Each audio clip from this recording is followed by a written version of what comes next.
हरि भाई, आप सुन पा रहे हैं मुझे? हाँ, अभी मैं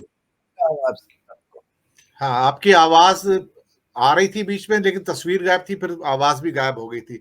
तो मैंने आपसे प्रश्न किया था, जिस तरह की जो बार्बरिज्म चल रहा है हिंदुस्तान में और जो बाकी देशों में भी, ये बहुत अब ऐसा लगता है कि यहाँ से कोई यू टर्न नजर नहीं आता, बल्कि ये निरंकुशता, ये बर्बरता, ये क्रूरता और बढ़ती चली जाएगी।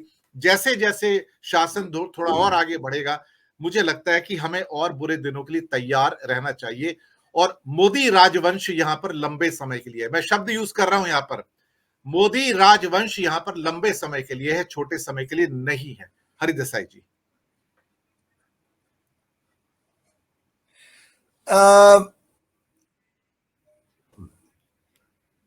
वैसे यानी दुनिया भर की बात करें, और आपने पार्श्वभूमि भी बताया था, यानी तानाशाही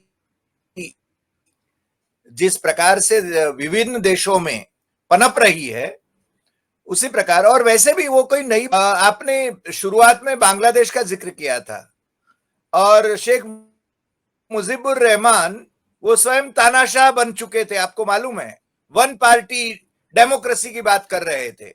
तो अभी खालिदा जिया की बात आए तो वो यानी उन शेख मुजीबुर रहमान की बेटी शेख हसीना, वो उनके पिताजी क्या कर रहे थे वो भी हम सबको मालूम है। मेरे देश की वो तो मानने के लिए तैयार नहीं थी, मगर और देशों में भी इस प्रकार के तानाशाह आ रहे हैं, और मेरे ख्याल से लोग उनको बड़े जोरों से स्वीकार कर रहे हैं कि नहीं, ऐसा ही होना चाहिए, ऐसा ही होना चाहिए, या तो आर्मी रूल होना चाहिए। नहीं, लोकतंत्र को भूल के जिस प्रकार से लोग जाना चाहते हैं उसी प्रकार, और हमारे यहाँ हमारे देश में तो जिस प्रकार से मोदी जी पराजित होने के कगार पर हों और फिर वो जीत जाते हैं।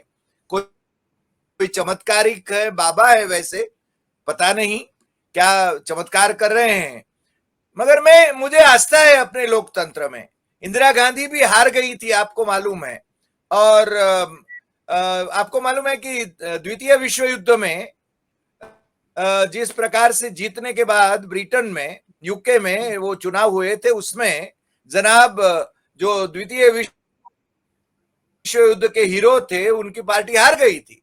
तो हम तो अपने लोगों में कि मोदी जी अब रहेंगे आजीवन प्रधानमंत्री, या तो पावरफुल प्रेसिडेंट रहेंगे, ऐसा मानने लगे हैं, और उनकी आलोचना बर्दाश्त नहीं करते हैं।